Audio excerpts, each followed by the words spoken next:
The twin suns of Xiphora hung low in the sky, casting long shadows across the craggy plains. Smoke from distant industrial zones curled into the lavender-tinged atmosphere, painting the horizon in hues that seemed unnatural even to the inhabitants of this strange world. At the heart of the capital city, in a plaza that had once been reserved for festivals and parades, a crowd had gathered, not for celebration, but for judgment. Kayla, an alien girl of the Lyrians, stood on a raised platform, her hands bound in iridescent restraints that pulsed faintly with light. Her violet eyes, large and unblinking, scanned the crowd, searching for any sign of mercy. But she found none. Only hardened faces, human and Lyrian alike, their expressions cold and unyielding. Kayla of House Nyrith, the voice boomed from the central dais.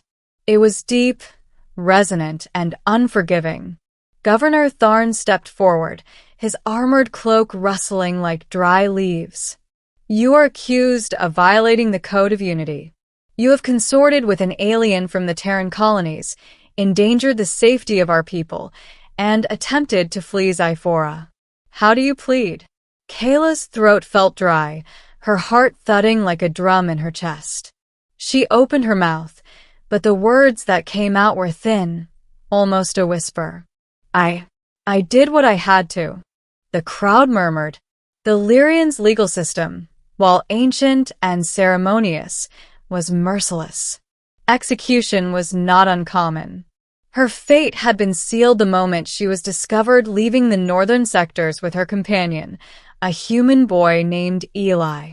Eli had been a Terran envoy, sent to Xiphora in the hope of fostering peace. He was barely 17, with a shock of dark hair and eyes that reflected every emotion too clearly. But for Kayla, he had become more than a diplomat.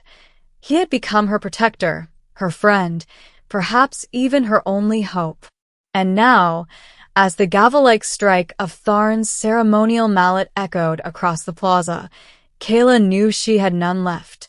The story begins hours earlier, in the narrow streets of the northern industrial sector. Kayla had been running, her lithe legs carrying her over cracked pavement and steaming grates. Eli followed close behind, clutching a small device that hummed faintly, a Terran translocator capable of breaching the city's outer barriers. They had stolen it from the embassy, a desperate gamble, but it was their only chance. We have to move faster, Kayla gasped, glancing over her shoulder at the patrolling Lyrian guards. They were humanoid but taller, their purple skin shimmering in the dim light, their eyes a cold silver. They'll catch us if we linger. Eli nodded, adjusting the strap of his pack. I know, but I don't want to leave you behind. You won't leave, she whispered, though the fear in her voice betrayed her words. I won't let them hurt you. They reached the city's perimeter, where the domed force fields shimmered faintly. Eli's fingers danced over the translocator, blue sparks dancing as the device charged. The air between them hummed with tension and energy. Now, Eli shouted, activating the translocator. The world seemed to dissolve around them, light stretching into long ribbons before snapping back into solidity. They landed in a dense forest on the outskirts of Xiphora, far from the city's surveillance and patrols. Kayla collapsed against a tree, breathing heavily. We made it, Eli said, his voice shaky but triumphant. We really did it. Kayla looked at him, her violet eyes glistening. For a moment, she allowed herself to imagine freedom, to imagine life beyond the confines of a planet that demanded obedience and punished compassion. But that moment shattered as distant alarms wailed. They had been traced. The translocator wasn't foolproof. Eli's jaw tightened. They're coming. We have to keep moving. Kayla's mind raced. She had grown up in the rigid society of Xiphora, trained in obedience, taught that humans were unpredictable and dangerous. But Eli, he was different. He had shown her kindness, respect, and, most importantly, courage. And now, it seemed, courage was the only thing that could save her. Back in the capital, the trial continued. Your actions have endangered the delicate peace between our people and the Terrans, Tharn said, pacing slowly. Do you understand the gravity of your crimes? Kayla's shoulders tensed. I understand. But it wasn't a crime to care. The murmuring grew louder. Lyrians were taught that emotions were a weakness, that compassion could not override duty. And yet, here was a human boy, ready to defy them for the sake of that compassion. Eli, who had been restrained at the edge of the plaza, stepped forward. His heart hammered against his ribs, and he could feel the heat of the twin suns on his skin. But his eyes, bright and unyielding, locked onto Kayla. I will speak, he said, his voice steady despite the fear he felt. The crowd fell silent, curious and suspicious. Humans rarely intervened in Lyrian justice, and when they did, it was usually with death as the consequence. Tharn's gaze flicked to him, sharp and calculating. Do you claim responsibility for this alien's actions? I claim responsibility for standing with her, Eli said firmly. She did not harm anyone. She did not betray Zyphora. She only tried to survive and to protect me.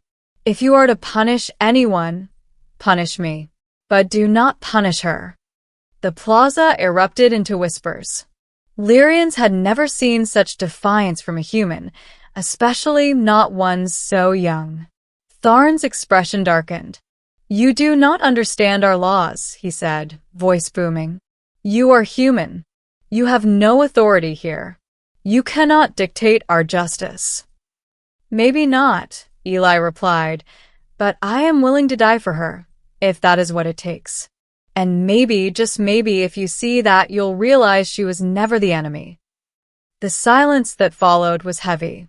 Some of the guards shifted uncomfortably, their loyalty to Tharn and the code of unity unshaken, but their instincts questioning. The citizens, however, began to murmur louder, the tide of opinion slowly turning. A human had risked everything to defend a Lyrian girl. Perhaps there was something noble in that, something that transcended law. Hours passed. Arguments were made. Evidence was presented, some falsified, some genuine. But Eli's courage had planted a seed.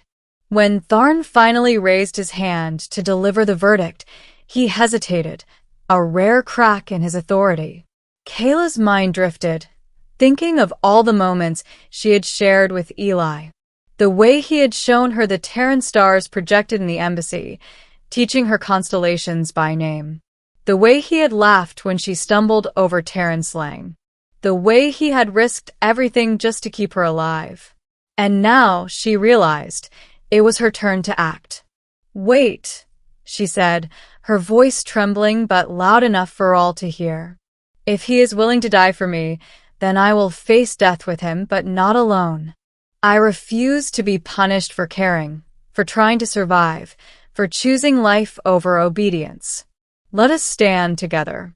If I must die, he must stand with me. If he must die, I will not abandon him. The crowd froze. Such defiance was unheard of, especially from a Lyrian girl. Whispers rippled through the plaza, and even some of Tharn's guards looked uneasy. Tharn's eyes narrowed. You would tie your fate to a human? Yes, Kayla said. Because courage, loyalty, and love, these are not crimes. The murmur of agreement grew. Something had shifted. The people, who had come expecting spectacle and blood, began to see the human boy and the alien girl not as criminals, but as symbols of hope, defiance, and the possibility of a future where unity did not require blind obedience. Night fell on Zyphora.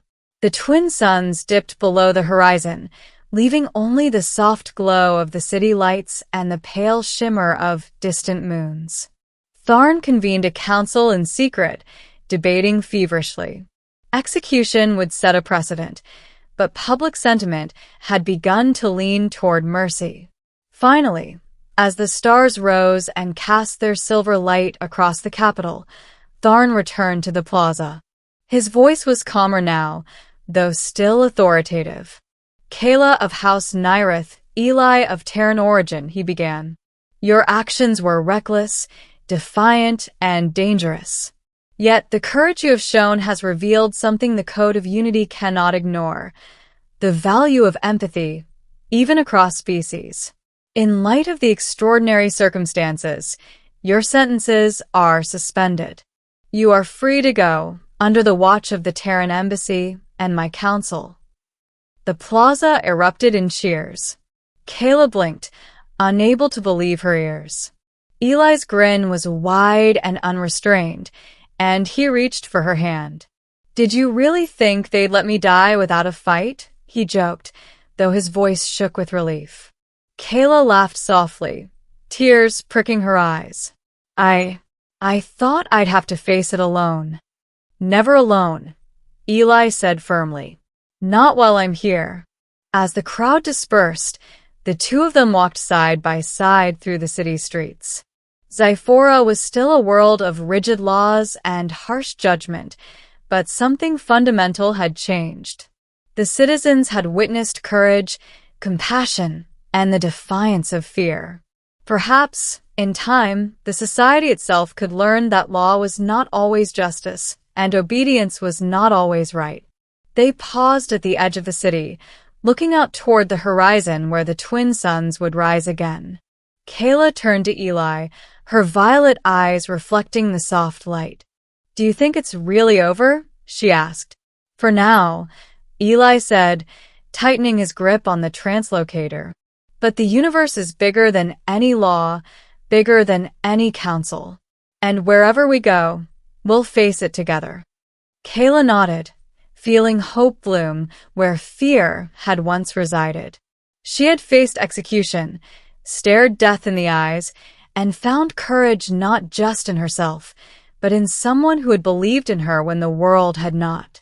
And as the first light of dawn crept over the plains of Zyphora, the human boy and the alien girl stepped forward, together unbroken and ready to chart their own path among the stars. The story of Kayla and Eli would be told across generations, a tale of defiance, courage, and love that transcended species and law. And for Zyphora, it would be a reminder that sometimes the greatest rebellions were not waged with weapons, but with hearts brave enough to stand for what was right. The twin suns rose slowly over Zyphora, painting the sky in colors no Terran artist could replicate: lavender, amber, and silver streaks bleeding into one another. Kayla and Eli stood at the edge of the city, the plaza where she had faced execution now silent, empty, except for the soft hum of Lyrian energy fields in the distance. Kayla took a deep breath, feeling the warmth of sunlight on her skin. "I never thought I'd see this day," she whispered. "I never thought I'd live to see freedom." Eli's hand found hers again. "You earned it. Not because of me, not because of anyone, but because of your courage. You didn't run from who you are. And you didn't run from me." Kayla looked at him, her violet eyes glistening. For the first time in her life, she felt truly seen. Not as a Lyrian bound by rigid laws, not as a criminal, but as someone whose life mattered. Behind them, the city slowly came alive. Word of the council's decision spread quickly, reaching every corner of Zyphora. Citizens and guards alike whispered about the girl who faced execution and the boy who stepped forward. Children told the story to one another, marveling at the bravery of the human and the Lyrian. Merchants recounted it with awe to travelers. The tale was already becoming legend. Eli looked at the horizon. "We can't stay. Not forever. The council will watch us closely. But we can choose our own path now." Kayla nodded. She felt a thrill of excitement mingled with fear. Beyond Zyphora's atmosphere, There were other worlds, other stars, and other lives waiting. She had been trained her entire life to obey, but now she could decide for herself. "Where do we go first?" she asked, a small smile forming. Eli grinned. "Anywhere. Everywhere. As long as it's together." They activated the translocator one last time.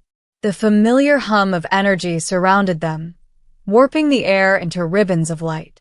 They felt the pull of the unknown, the thrill of leaving behind everything they had known. And then, with a soft whoosh, they vanished from Zyphora, leaving behind the city, the laws, and the judgment that had once threatened to define them. Far above Zyphora, in orbit, their small craft glided past the purple clouds and glowing industrial zones. Kayla peered out at the curve of the planet, its beauty now tinged with memories of fear, courage, and hope. "Do you think they'll change?" she asked quietly. Eli placed a hand on her shoulder. "They might. One story doesn't change a planet overnight. But what we did, what we showed them, that can't be erased. They'll remember that courage isn't only Lyrian or Terran. It's universal." Kayla smiled, a mix of relief and determination. For the first time, she felt the weight of her own choices. She had faced execution, stared into the void of what could have been her death, and emerged stronger, freer, because someone had risked everything for her. And she would do the same for him, and for anyone who could not stand for themselves. Eli adjusted the controls, setting a course for the outer rim of the galaxy, where Terran colonies and unknown worlds awaited. "Ready?" he asked. Kayla nodded. "Ready." The stars stretched out before them, infinite and unbroken. And as their craft leapt into the void, they both knew this was only the beginning. Adventures, dangers, wonders. They would face them all together. And somewhere in the dark expanse of space, they would carry a message of hope that even in worlds bound by fear and law, courage and compassion could prevail. Back on Zyphora, in the council chambers, Tharn sat in silence, staring out at the rising suns. He had followed the proceedings closely, and though he could not admit it openly, he felt a seed of change. Kayla and Eli had shown him, and his people, that laws without mercy could be broken, but the heart of a world could not be so easily chained. And far below, in the city streets, whispers of the human boy and the alien girl spread. Children imagined themselves as adventurers. Adults reconsidered the rigidity of their obedience. Somewhere in every soul on Zyphora, a spark of possibility had been lit. Kayla's voice echoed in Eli's memory, soft yet firm. "We face it together." And together they would. Across the stars, through the darkness and light, their journey had only begun, but they were ready, unafraid, and unbroken. The galaxy awaited them,